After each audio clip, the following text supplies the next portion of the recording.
Now, this is a strange little symbol, but this is what we use for the antiderivative.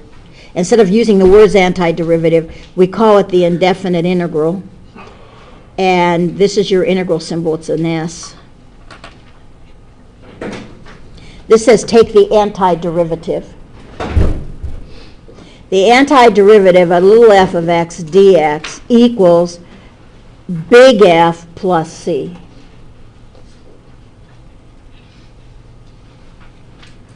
Now, all of this stuff has names. The symbol itself is called the integral. So that's the symbol. What you're taking the integral of, by the way, that is a derivative. You're taking the antiderivative of a derivative, is called the integrand. And this dx is the variable of integration. This will have more meaning to you in 218 when you have more than one variable. This says that you are doing the antiderivative with respect to x. That means the integrand, the variable in the integrand will be x's. And if I had a 9, you would attach an x to it.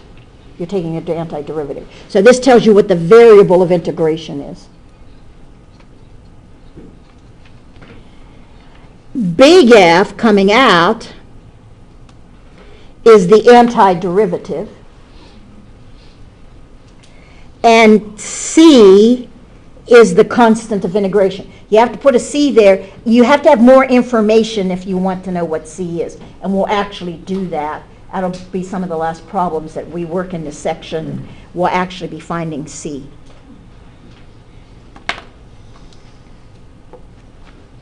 So here are the rules for integration.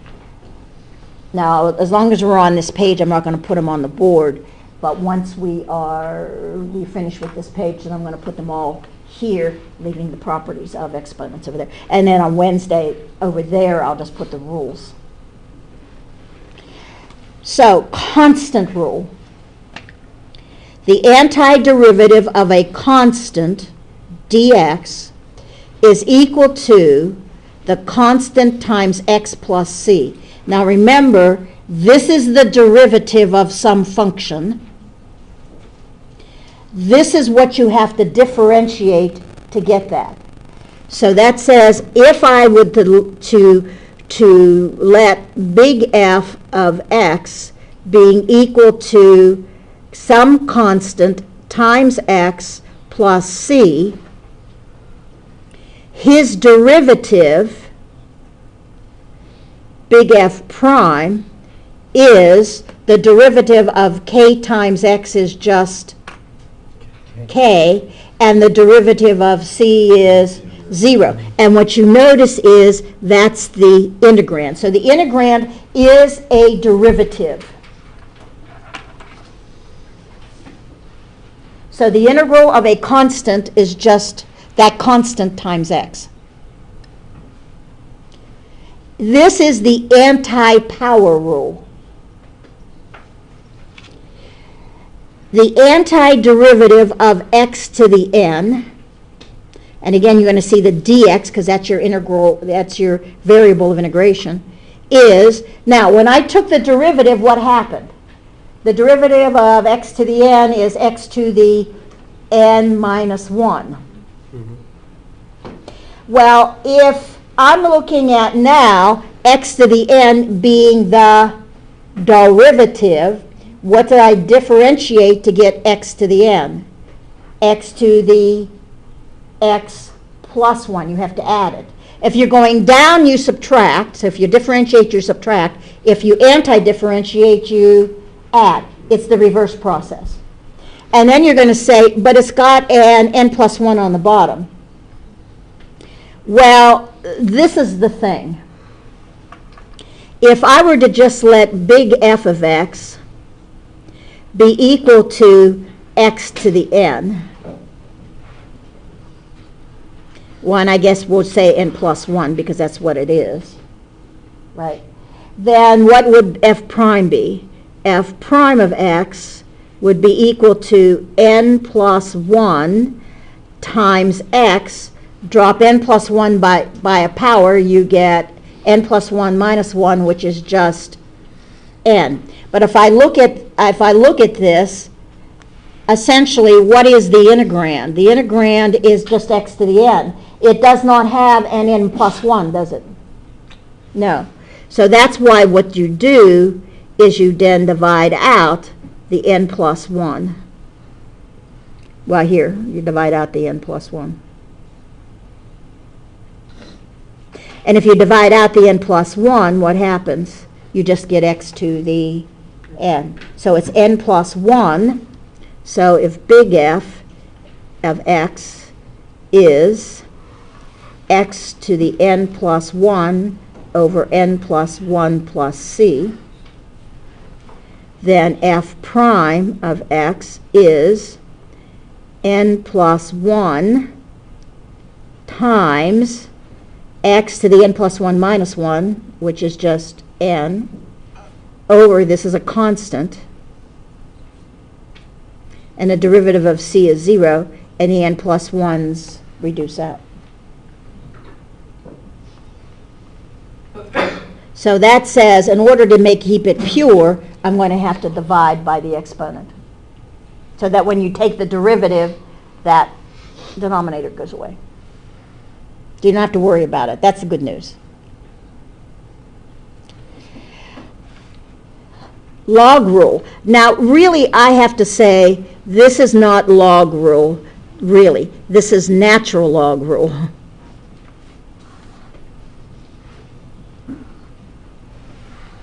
Because if this were a pure log rule, that would be log base A, the rule would be a little different.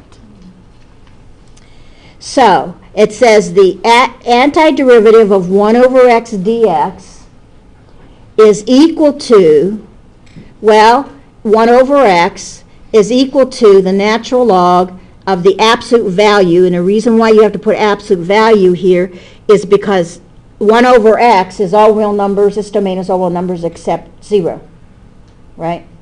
The domain of the natural log is all positive numbers.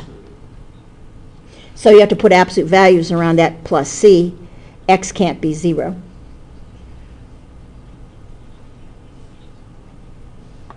So that's really the anti-natural log rule.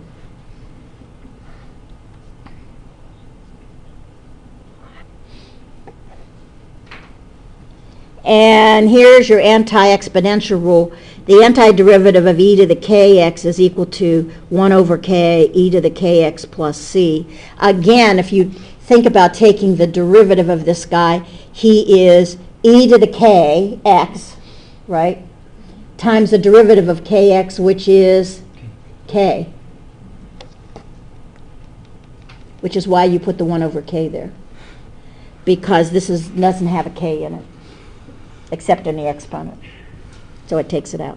So those are your 4 rules.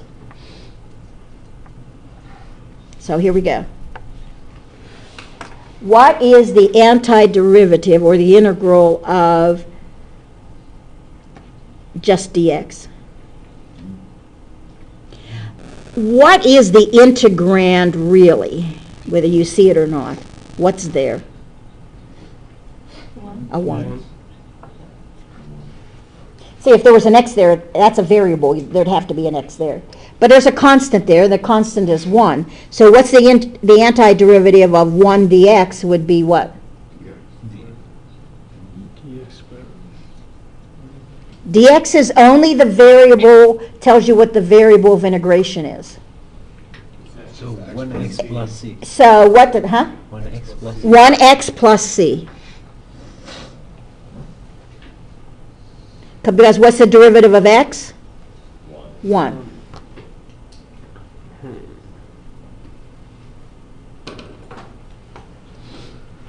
This is why I told you, know your derivatives. I mean, these are just the basics. What's the antiderivative of x to the 5th? Now you're going backwards. fifth Should be plus 1/5 x to the 6. So it's x to the 5 plus 1 over 5 plus 1. 5 plus 1 plus c, which is x to the 6th over 6 plus c. Because if you go to differentiate it, it would be what?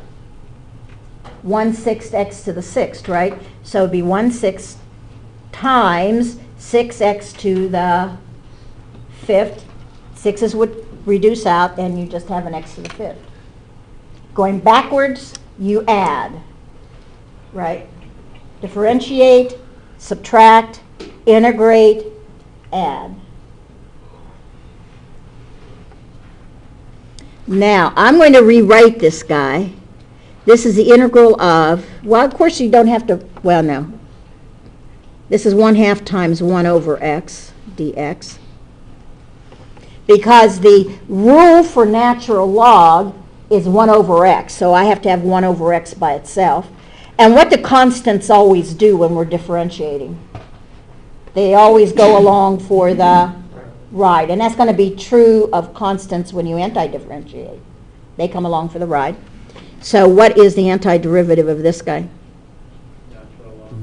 Okay, so this would be the natural log of absolute value of x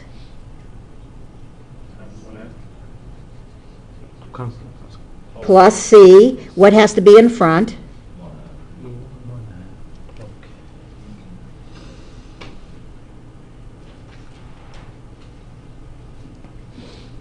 You carry that constant along just like you did when you did the derivative.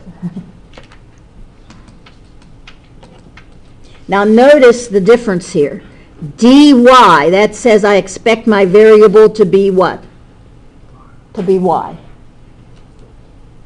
If this were dz, I expect my variable to be z. All this does is it tells me what the variable of integration is. Like I said, when you hit 218, that becomes far more important because you're dealing with 3 dimensions, x, y, and z. So you need to know, am I doing a dx or a dy or a dz? Because your formulas have 3 variables in it. And it's just the same process. The only difference is anything that would not be a y would be considered to be a constant, and that would come along for the ride. So what is the antiderivative of e to the y? E to the y plus c.